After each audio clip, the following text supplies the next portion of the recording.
Hello, welcome again to Me, My CTO and I, the tech podcast with a difference and a quiz brought to you by CTO Academy and also very kindly sponsored by our friends at RP Analytics. If you're struggling to find talent for your data or tech team, then give Liam at RP Analytics a call. He's happy to give you some free advice and free insight on the market and how you can reach that top percentage of key hires. That's Liam, RP Analytics, who, of course, Sanjay, you know very well, fellow Leicester City fans. Welcome, Sanjay, my wonderful friend and podcast co-host. Tell us about your latest belt. My latest, there is no latest belt. I actually got awarded my 4th stripe in jiu-jitsu a couple of weeks ago, which little bit of a shock. But now, like with everything in life, is the pressure of the next belt or the pressure of the next thing. So yeah, I'm not thinking about it. Apart from my son now is getting close to beating me. So oh my goodness! Now, for those of us not familiar with the belt system, what you've got white in jiu-jitsu. What's the road towards black? Yeah, so there's not many. So there's white, blue, purple, brown, black. And then there's levels of black, which I won't go into. Oh wow! But so are there many below white? I thought you were close to black. No, I'm near the bottom. You know, what I do like about it is you get awarded it, so you can't just go and practice for one weekend and get awarded a belt. It's all about showing up. And I just think there's so many similarities in life and business and, you know, showing up and putting the effort in and you get awarded over a 2-year period. And actually that's one of the reasons why I love it so much. Got it. And so, yeah, and we've got a brilliant anchor, a fireside chat coming up, Sanjay. Just give us a quick heads up on what you cover in that one. So I'm talking to Victor. So an amazing CTO, West Coast of America, works for a fintech. So helped start the business. So he's one of the founders, and he takes me on his fundraising journey. Actually, you know, they've gone from seed, so from an idea and getting funding for that, all the way to round C. You know, and I think then their next big step will either be an IPO or a big sale or something like that. So, really interesting journey. An immense CTO. I mean, it's taken nearly a year to align the moon and the stars to record this one.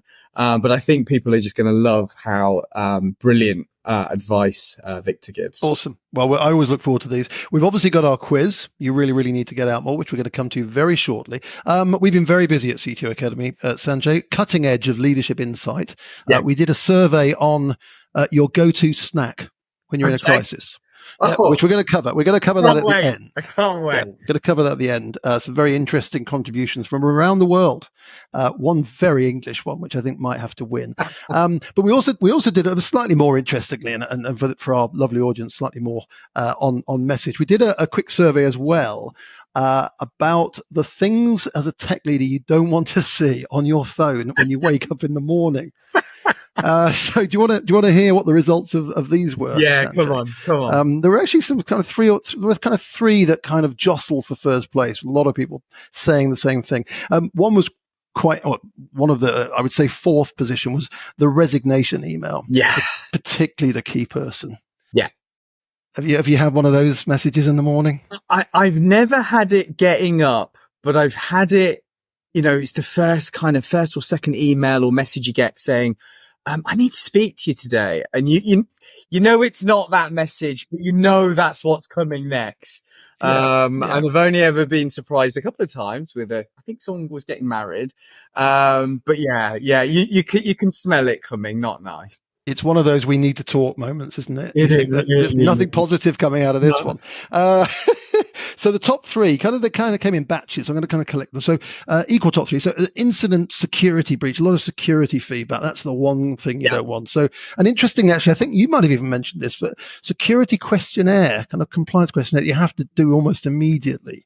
Yeah. Again, have you had that kind of thing landed on your toes? Oh, all the time. So, Right. but part of what I do in my role is actually we're going live with big corporate entities. So having to fill out a questionnaire is really Yeah. common, but having to fill it out to make sure we hit certain deadlines, and you get like a couple of days. And Yep.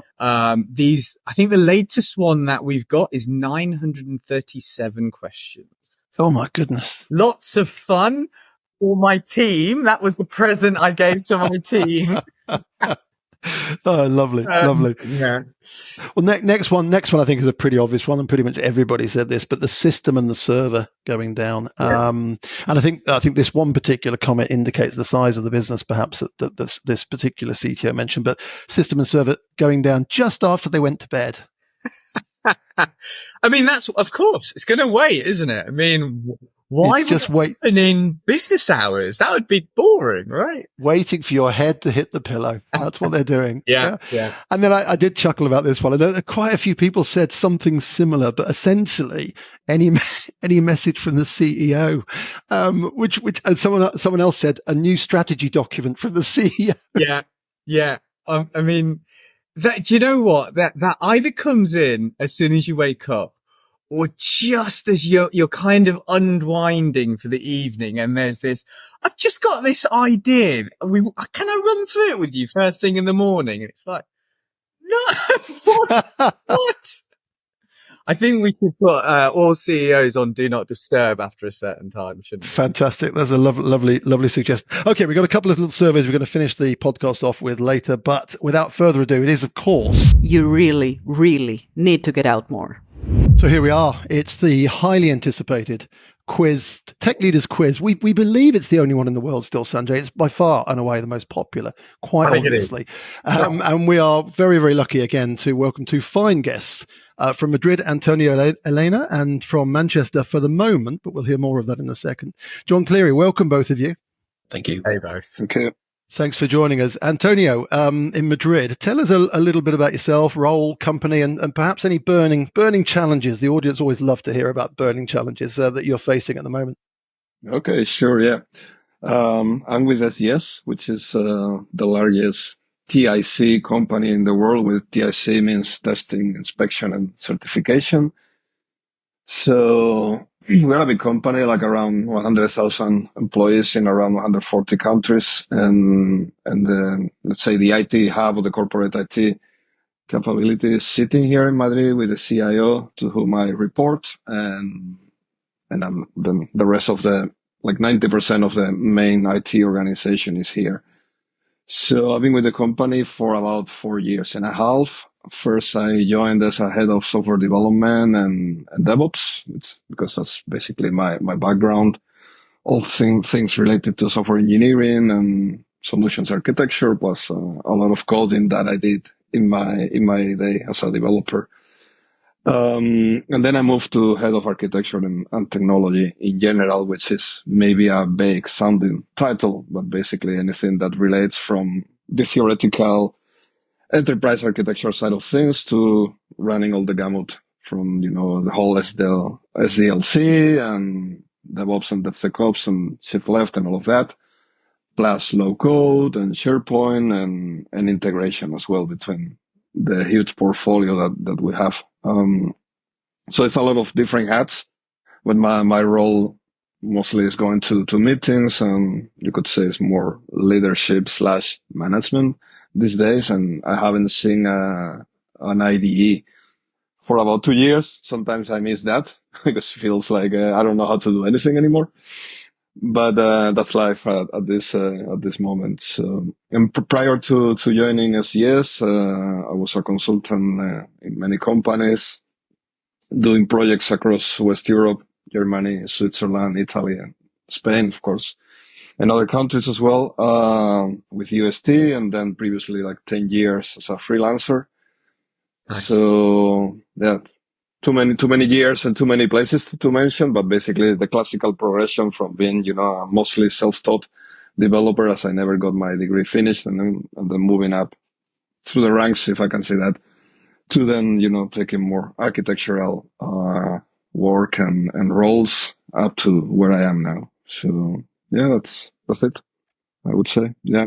You mentioned that you missed the IDE, but do you really, or do you kind of enjoy the problem solving with the leadership hat on now? It's different levels of problem solving, I guess. Yeah. When you are in, I mean, sometimes that you can, just put your headphones, your music, and then suddenly the day has rushed away and you've been solving different issues more at the trenches, let's say, right? You're in the mud.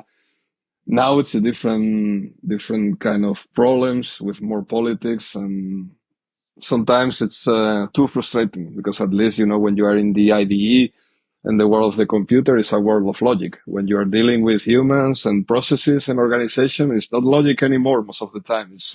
It's politics, it's power trips and power feuds. And so sometimes it's frustrating to, try to move things, and then you have to fight with other things that the computer is something that you are doing wrong. The computer is not punishing you. Let's say it's not fighting you. It's your fault. But here it's a different, and it's this sensation that sometimes you lose somehow contact with the actual doing of things and implementing stuff. And it feels like this vertigo that, hey, I don't remember how to do this anymore. I mean, you never forget riding a bicycle, right? But you're not fresh because you're not doing every day. So it's difficult to let go. This is a well-known topic for people moving from the technical side of things into management and leadership. But for me, it's taking a long time. And sometimes I still feel it. Yeah. Yeah. Nice. Awesome. Thanks, Antonio. And another career highlight today, being on the CTO Academy quiz. It's just never ending upward curve. Thanks, Antonio in Madrid. John, currently a resident of Manchester, but I believe about to move somewhere else in the world. John, come and say hello. Well, hi, Andrew. Thank you, Sanjay, as well.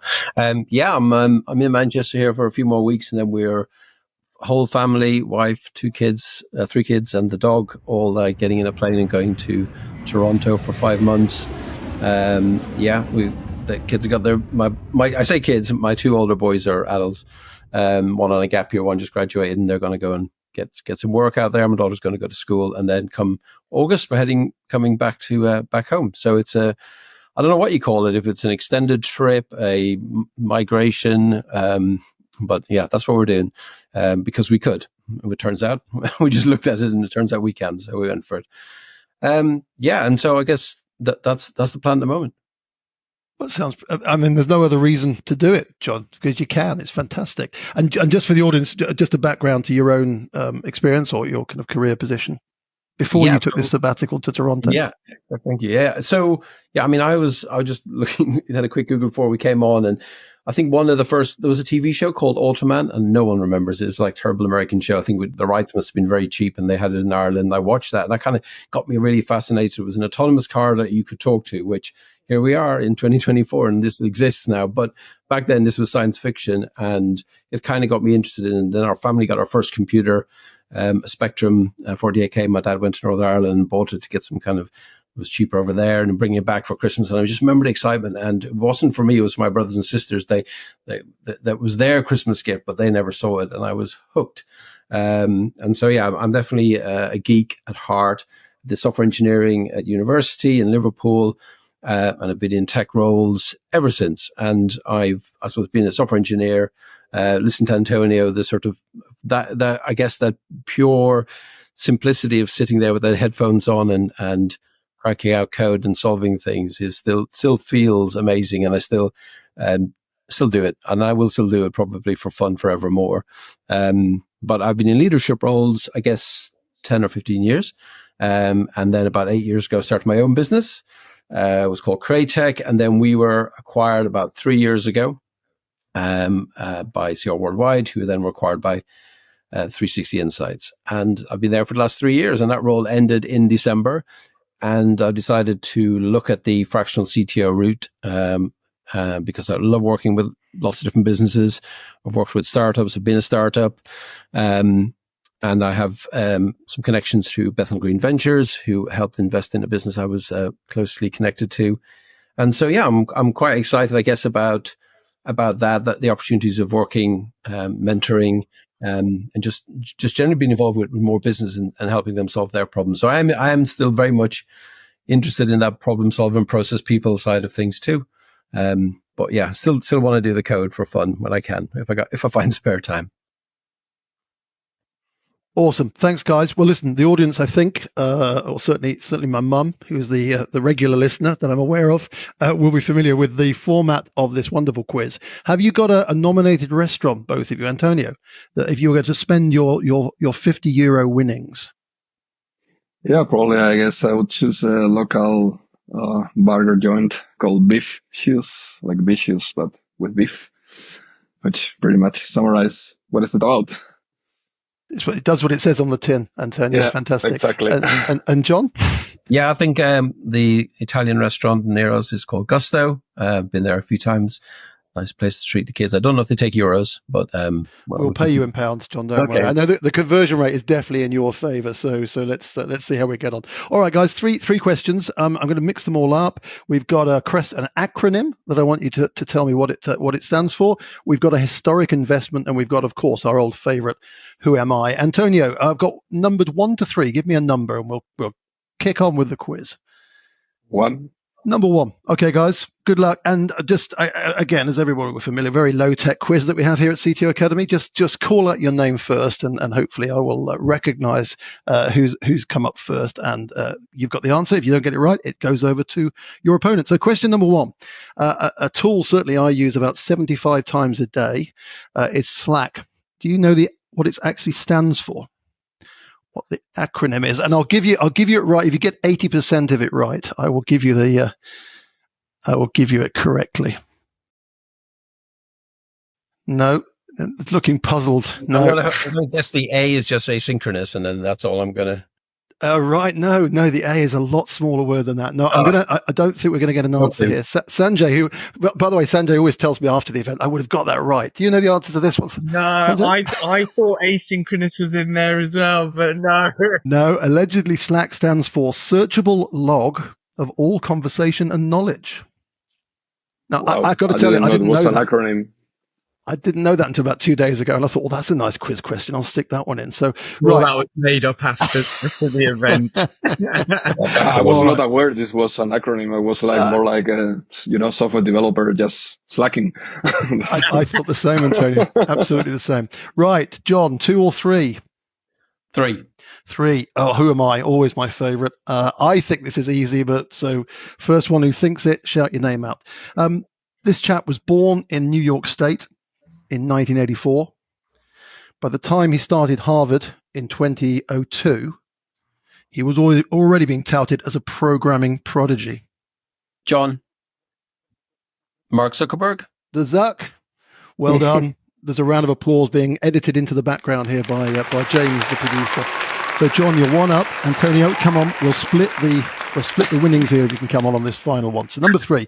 In 1998, Jeff Bezos paid a British film fan $55 million to purchase which movie database?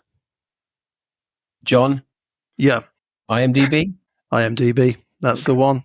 That's the not only movie database I know of. So well, that's right. It's not that one. I'm doomed. It's not a bad payday, is it? $55 million. I don't think he's been running it very long. I don't think he's running it off Excel spreadsheet for ages. But yes, indeed. Antonio, thank you for joining us. I'm sorry that it was a washout and Beefishes isn't going to get the €50. I wasn't slow anyway. So thank you for joining us. And John, well done. We shall be sending off the cash. And, well, you might even get a chance to spend the winnings before you fly to Toronto. Yes. Who knows? Thanks, guys. Good to see you. Okay. So, Sanjay, the amount of people who come to me and say, I could have got all 3 of those questions right at the end of these quizzes. And then when I invite them on, I won't name names. They don't quite perform as well as they perhaps suggested. So, but John did well there, didn't he? He did really. I got 1. I've got to say I got 1. But yeah, it is hard. It's the pressure. And I'm not even a contestant and I feel the pressure. I can't tell you how excited I was when someone told me only 2 or 3 days ago that Slack was an acronym. I thought, I wrote it down immediately. There's a quiz question. But listen, thank you, John. Thank you, Antonio. And well, without further ado, absolutely, it is Sanjay's Fireside Chat. Looking forward to this one, Sanjay.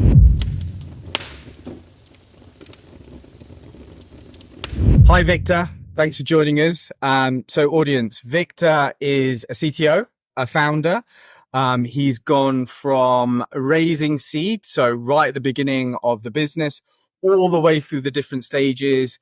And most recently, they raised, the business he works for raised around C. So this is going to be a fantastic conversation around going on the journey and fundraising. So hopefully everyone enjoys it. Thank you again, Victor, for joining me. I'm gonna dive straight into the questions because we've got quite a lot to get through in the short amount of time we've got. So, you're a founder CTO. You helped raise seed funding, right? So as you went into that round, what was the expectation for you? Like, what was your job? What was your role in that? And what prep did you kind of do as you went into that round? Yeah. So the first thing that the whole team should be prepared to do is kind of understand the logic behind seed fundraise. And every stage has a different goal, right? From seed to A to B to C. And generally, the seed round, if you're the typical Silicon Valley startup or you're very early in the journey, if you're already like generating revenue, you have plenty of customers, that's a different type of seed. But I'm going to take the vast majority of seed, which means pre-product market fit. So you need to understand basically what VCs are looking for when they actually talk to your team. And that is, you generally have nothing. You may have, a pitch deck. There's just a few slides, hopeful slides, an idea of a product. You size the market, all that kind of stuff. So that's important. And so going in, the preparation you need to do is kind of prove what you're trying to prove in fundraising is, or in the seed fundraising is that like the team has complementary skills that will make you or give you a high chance of being successful. So to do this, if you want to unpack it a little bit, you want to show that the typically 2 to 3 founders have these complementary skills. So if you're a CTO, have a proven track record, like being in tech companies, having seen product, having seen engineering at some scale, and that you're able to carry the team technically towards at least Series A, which is going to be about like initial traction. I say for most people, it's a sale. So fundraising is a sale at the end of the day. So what you need to prepare is, I would say one of the most important thing is get a VC friend that you're going to be able to do a pitch to with realistic, basically feedback from them and your pitch deck. They're going to be super useful. It's somebody that you're typically not going to want to get funding from, but you'll be able to say, hey, here's my market. Here's how I'm going to approach my market. Here is the team I'm hoping to build. Here's our skills, and ask them as bluntly as possible. Would you actually put a round of, equity? Would you do the seed, with us? The next thing I would do is research every VC. You don't, like in a sale, you don't just spray and pray and just be like, I hope I get funding. You actually research the VC fund, especially if you go with the big VC fund. Like if you're, we've went with Sequoia and Coastline and a few others that have like a big portfolio investment. And typically these companies, and especially the partners that you pitch, have, preferred investment that they have. And so you need to understand what they're looking for. You don't necessarily want to contort your startup idea to fit their need, but you need to understand what they will resonate with. Is it more of a B2C VC that just will expect product-led growth, or is it a B2B? Is it a B2BC? And honestly, you'll be more successful with somebody that aligns with your views and aligns with the type of business you're going to try to build. And that's important to nail, because you may talk otherwise to somebody who has no idea how to build a business. Did you ever amend your pitch deck based on the VCs you were pitching to? Yeah, lightly. Just again, like I think the best way to think about it is think of it as a sales deck. In a sales deck, you'll keep the big lines. You'll keep the vision. Like as a CTO, you bring, depending on whether you have purview over the product or just the engineering, you can bring a product engineering vision. If there's a compliance element, you're going to show how, a roadmap, like, are you going to get SOC 2 or ISO 27001 or ISO 2717, right? Why does it matter to that market? But yeah, you want to kind of tweak some of the elements, just like you're trying to convince someone to quote unquote buy your product.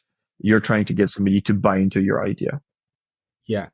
And it's really interesting. So, so you're selling the concept of the business. Did you find, especially at this seed round, that you're selling yourself as the CTO and with your fellow founders? But again, specifically, looking from your point of view, did you feel that you had to sell yourself in terms of making sure that there was a two-way fit, I guess? Yep. Absolutely. I would say if you have you're trying to sell your credentials. So there's two things that you're trying to sell at seed. If you're the typical Silicon Valley company, one, you need to sell the idea that you have something big in store. So, if you've done any kind of, business school, you're going to put together a business plan and you're going to talk about the market. So you want to be in a big market or in a small market that is expanding fast, right? You're going to try to prove this. And then actually it's almost everything on, we are the team that is going to be able to transform this idea into an actual business with high profit margin, with high growth, and trust us, right? And so they'll use different things in seed. They're not going to do, any discount cash flow calculation or anything like this. They're going to be asking, why is this team uniquely positioned to take that market? In our case, for example, with Truework, I came from LinkedIn. That is like the biggest professional social network in the world.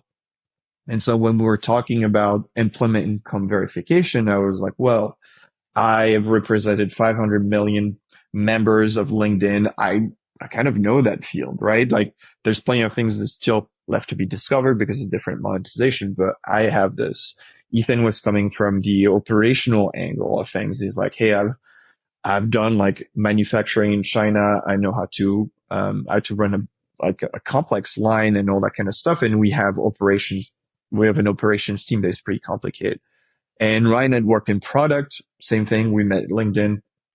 And so he's bringing the product mind to the problem and saying, hey, I have a ton of connection in that space. I think I can get it off the ground. And we show the work that we've done in researching. There's a good business reporting because we literally just raised the seed on a sales deck. There's no product, not a single line of code was written at the time.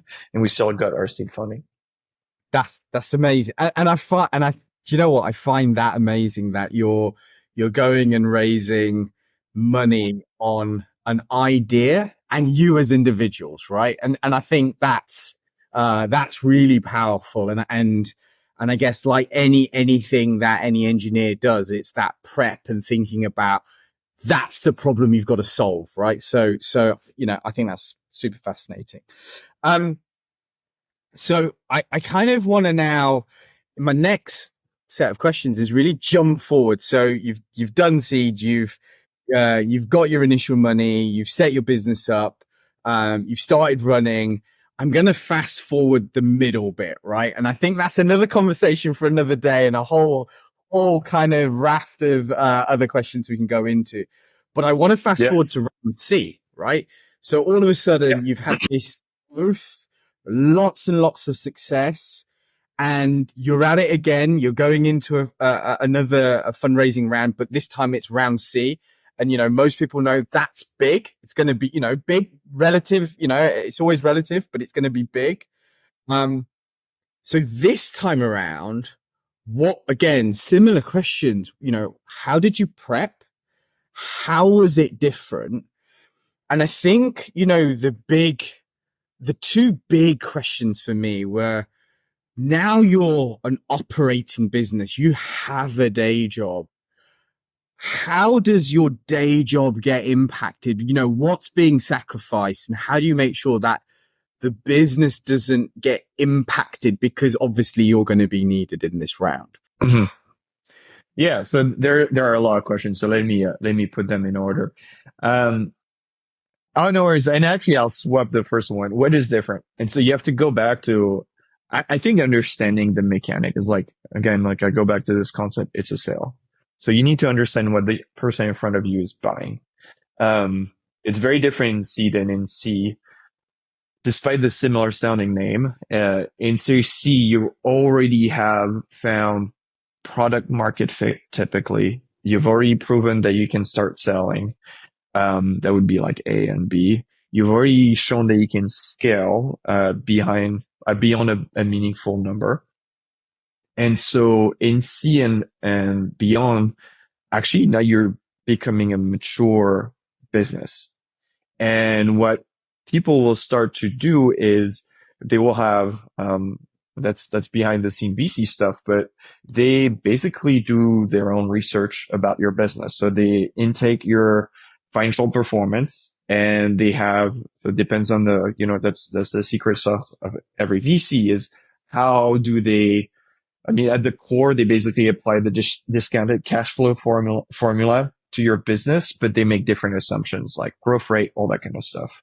And they try starting C, D, E, F, they can go for a very long time.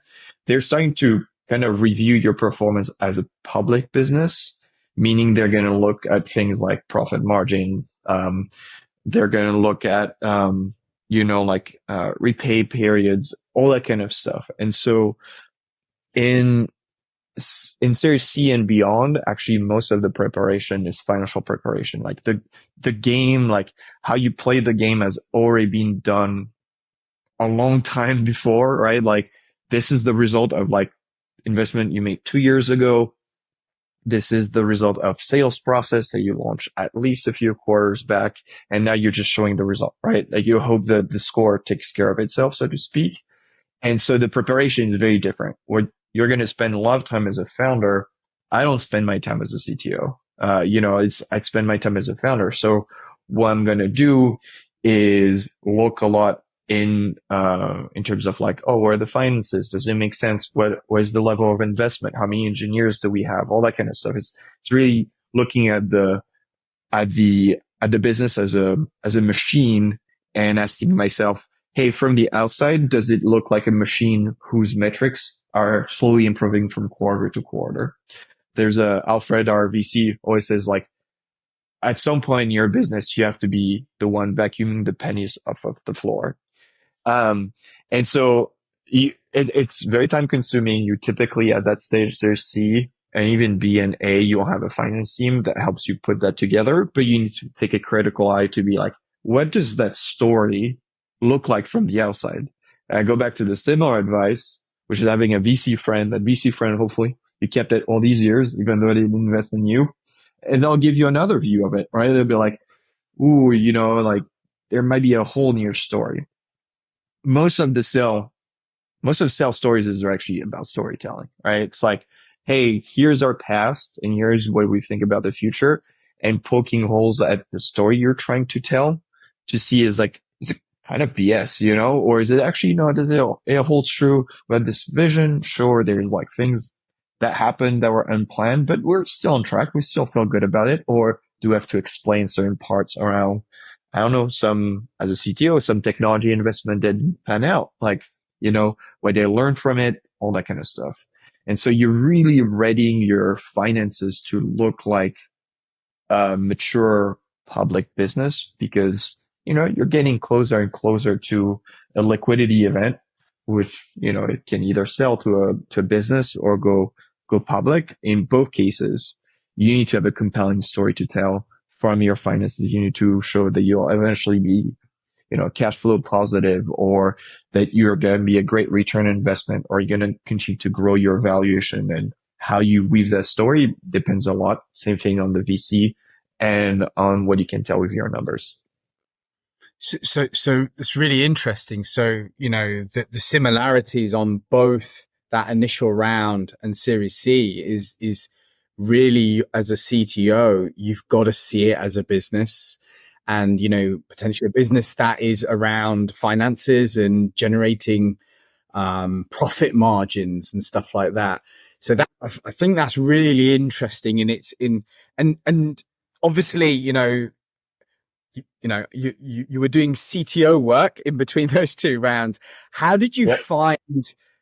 Was it challenging to switch lane in terms of, right, I'm now thinking of product and engineering and scaling and whatever your technology / product problems are, to, right, now I need to get my finance hat on, my selling hat? Actually, you've said this a few times, and I find this interesting. Yeah. Did you find that challenging, or is there any advice that you can give to people that actually where selling may not be natural? We've done a podcast on, but I think this is very, very specific.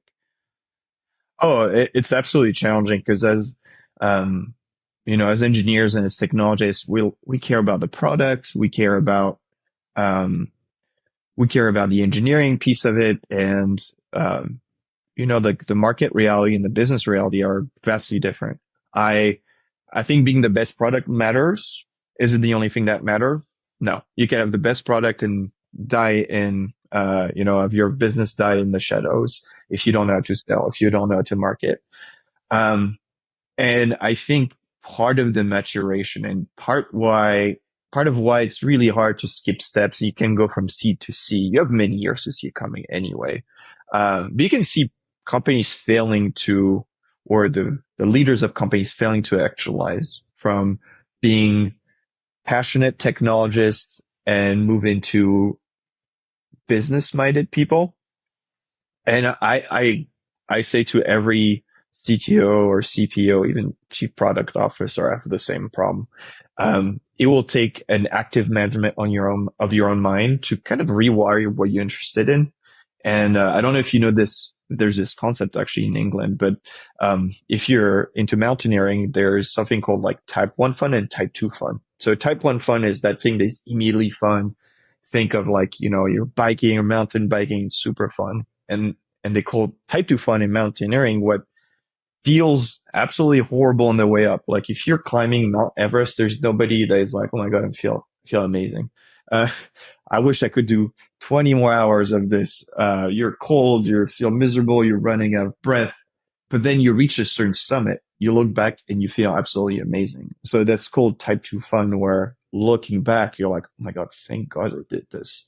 And for me, my personal journey, and the thing I invite everyone to see is the transition to being more business minded will come with the pain that are similar to climbing a mountain, the immediate one during the ascension, or, oh my God, I don't care about spreadsheets. Oh my God, I don't care about how much we spend or the ROI or the sales motion. That's not that interesting to me.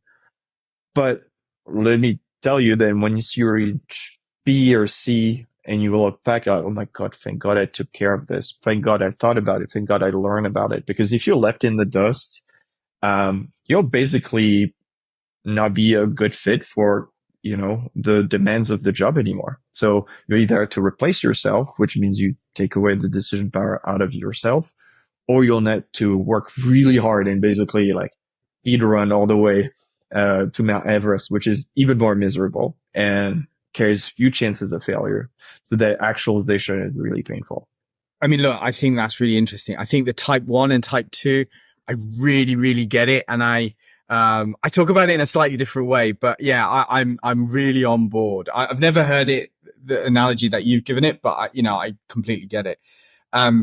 It's interesting that you talk about, that journey and the types of CTO that you need to become as you go on that journey. Cause again, I think, and you've probably recognized this yourself, but the type of CTO that you need to be when you're in seed and going into A or out of A is completely different to what you are today and the size of the organization that you have and the challenges that you have. And I think understanding and appreciating the change is important, and that's going to take you on that journey. Yeah. Thank you for that share. I really, really appreciate it. Okay, I'm going to change tack for my next question. So something slightly different, rather than just, well, it's kind of funding related, but, most people would think this is the kind of the fun bit, the cool bit. For me, I'd find this the scariest bit, which is, you've been successful in a round of funding, right? Whichever round it may be. And you have a load of money, right? So, I just picture someone writing one of those big checks that, the pretend checks, but you've got a load of money sitting in your bank account. Yep. And it's time to spend it. Now, I think what would be good for the people, watching and listening is, how much of that spending is done beforehand, how much actually changes. Is there governance? Like, is there kind of, right, okay, hey, you can spend 10% of what you've got. You can't just spend it all in one go. Other sign off processes and things like that. So let's maybe tackle that, and then let's see where we go from there, really. But yeah, I find this the scary bit, but yeah, I'll be interested on your thoughts. Yeah. So you have to roll back to what you do before the fundraising. And as you go into it, we didn't talk about this, but there's you want to price around, you want to have a plan as to how you're going to spend that money. So typically after or before you actually fundraise, you have an idea of how much you want, right? Like, say we need to raise X on X. And then there is the reality of the fundraising environment that can change a little bit, but you'll have typically a theory of investment of this, bag of money that you have. And so you're not like, nobody writes your check to be like, all right, spend it however you want. Like, I haven't looked at how you're at your next 3 years, but you have guidelines. It's not necessarily governance per se. It's not like a compliance thing, but it's more like you said, hey, I had the theory going in of I need a plus 40% engineering or product or design headcount. And so I'm just going to expand to that plus 40%. So you should come up the fundraising. It takes a while, right? It's not like a 2-day affair. It happens faster than most people think, but also lower than you hope. So you have a plan by that time. And so it's just like going towards that plan. I think the self-governance that you have, and I think there's something to be said about the last 5 years that is different than the last 2, or maybe even 1 year, where now the fundraising environment is completely different. But it used to be pretty much like pedal to the metal, just hire to the max, doesn't matter.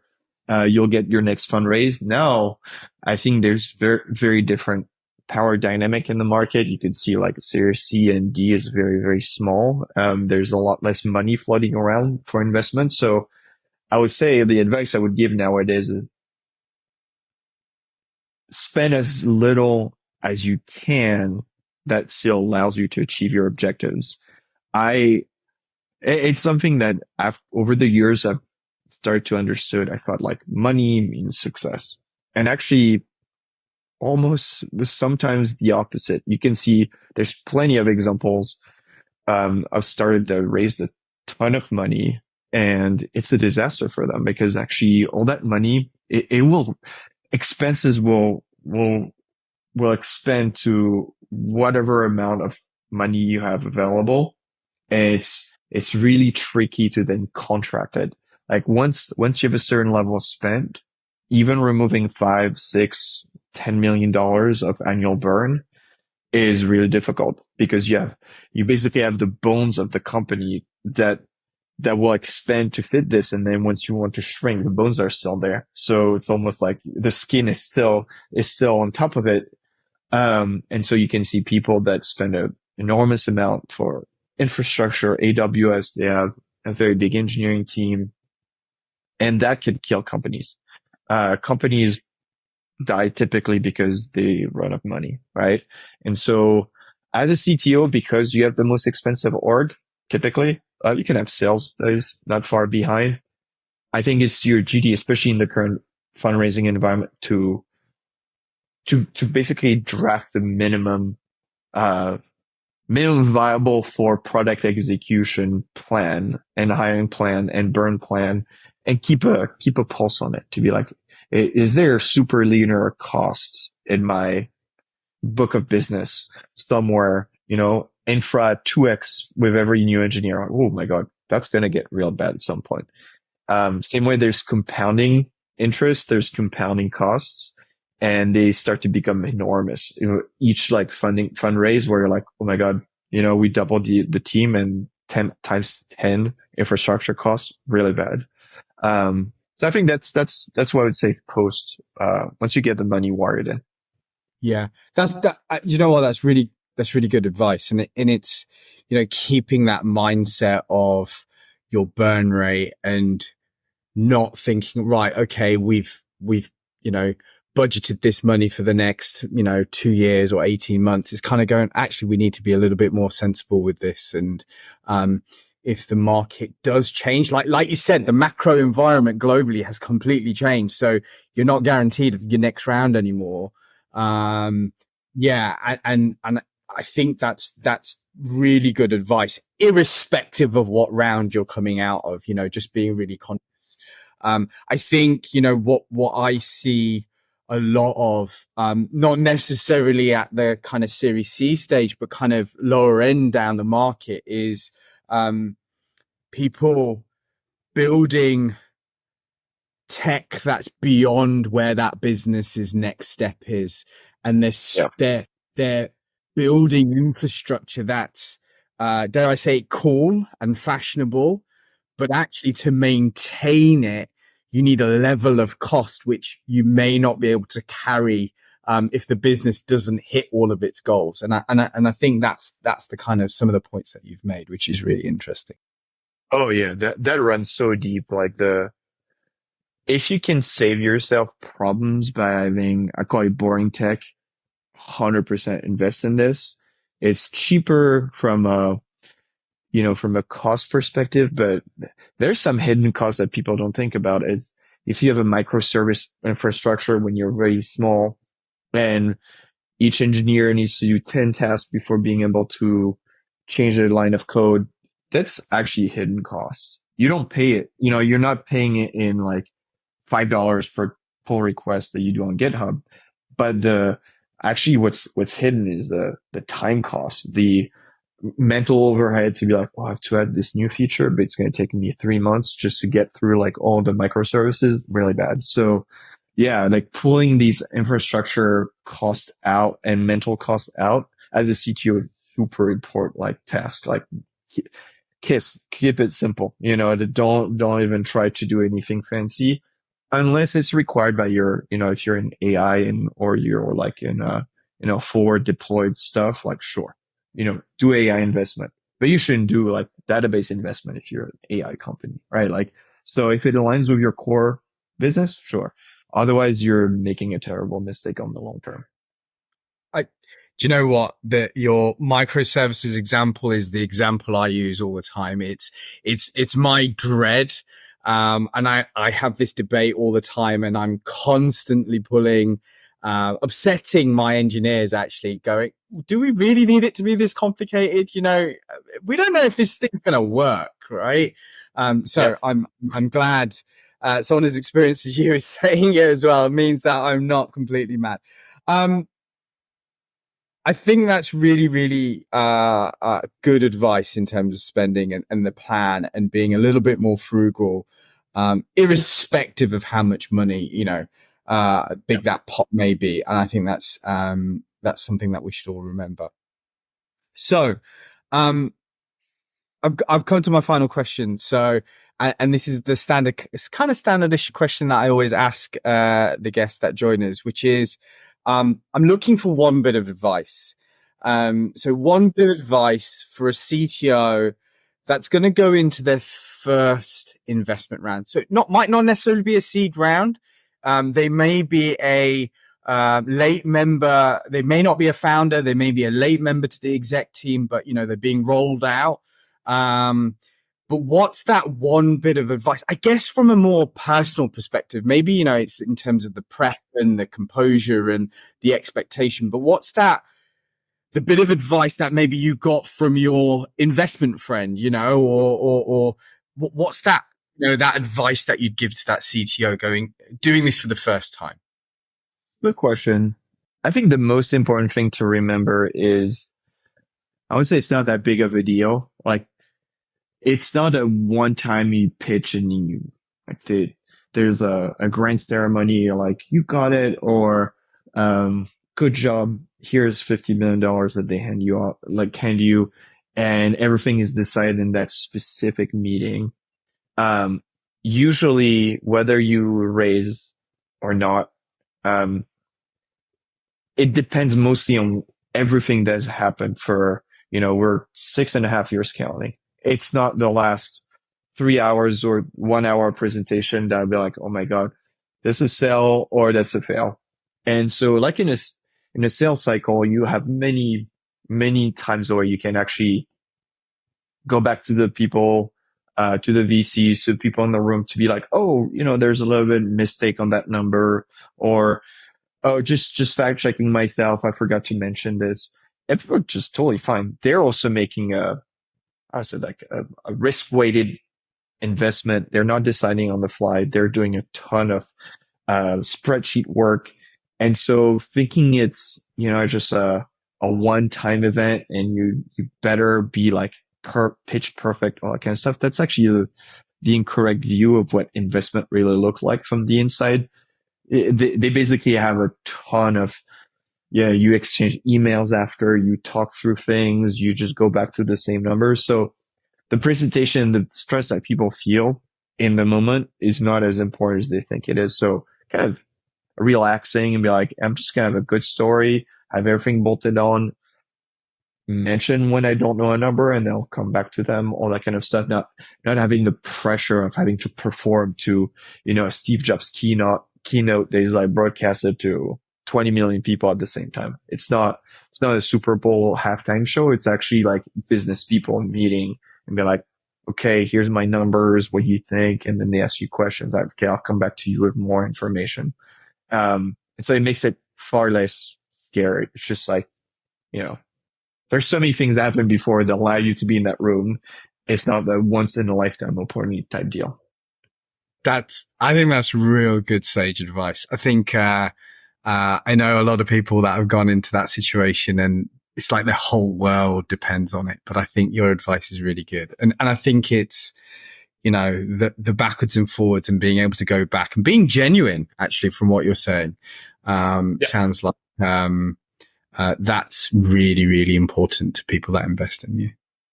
Yep. No, absolutely. They invest in a person. And so if you're too salesy, you actually can throw people off. I say it's a sales motion, but like in sales motion, you don't want to be too salesy. You want to keep what makes you you and showcase your personality. So not stressing too much if you said the exact right thing they were expecting, is going to be important. And as you said earlier, it's a two-way match. So if you spend your whole time lying, first your number will show the lies. But even if you had compelling numbers, but you spend your whole time lying, these people will sit on your board and eventually I'll come to haunt you and be like, oh my God, I screwed up. I shouldn't have lied there. So I think that's really important to keep that in mind. Amazing. Victor, thank you very much. It's been amazing, this conversation. Amazing talking to you. I'm hoping the people that have listened to this and watched this have got lots out of it. I know I have. So thank you very much for your time. Really appreciate it. And hopefully we speak soon. Absolutely. Thank you. Well, Sanjay, I've personally found that fascinating, being as I have been involved in startups and funding rounds. I don't know what you felt was a key takeaway for the audience. Certainly one of the things I picked up on it was when you're going in for money, you should be wearing the hat of the founder or the owner, yes, not of the CTO. I mean, anything else, or did you particularly find that was a key takeaway yourself? No, for me, that was not a revelation, but it was such an interesting point to come in from Victor, especially, when he was going in for seed and when he did his last round, and it was like, you kind of need that different mindset, and you have to acknowledge your technology leadership skills and what you're necessarily going to do with the money or whatever. but actually thinking about the business as a whole and the business as an entity was the most important thing. So yeah, I that was such a good takeaway. Awesome. I love it. Well, listen, we're going to wrap up very briefly. Thank you, everybody, for still hanging on in there with this wonderful podcast. We will be back with you very shortly. We've got more stellar guests lined up, but I'm going to finish again with a survey. You don't get this, Sanjay, this kind of survey at the Wharton CTO program. Let me tell you that now. Okay. So what we put this out to the community. What is your go-to snack when you're in a crisis? All right. So here's a few slightly odd ones, but here we go. Chocolate, definitely. People grabbing the chocolate. I've got to say, Ken down in Texas, peanut M&Ms with celery, radishes, and cucumber. No. Extraordinary mix from Ken there. I'm gonna send a medical assistant. 100%. I think I might send some medical assistance to Ken when he next goes for those. Coffee, definitely. Biscuits. I don't do it so much now, but I had a terrible indulgence for chocolate hobnobs. Now, our international audience might not be aware of chocolate hobnobs, but they're not good for you. They're very tasty, but not good for you. They taste amazing, though. They do taste amazing. One very, very. I mean, this chap must have, his body must be a temple. Mixed fresh berries and high protein yogurt. That guy, I reckon he's a genius. Do you know that? He's a white belt. He's a white belt in jiu-jitsu. White belt in jiu-jitsu. All right, my lovely audience. I'm going to leave you with Jamie, who's on the south coast of England. It could only be England, but Marmite crisps. I'll let you Google that one. Thank you very much for listening. Thank you very much for watching. Take care, all. Me, My CTO and I was a CTO Academy production, with special thanks to Sanjay Mistry, Antonio Elena, John Cleary, Victor Kabdebon, and our lovely sponsors at RP Analytics. Thank you and goodbye.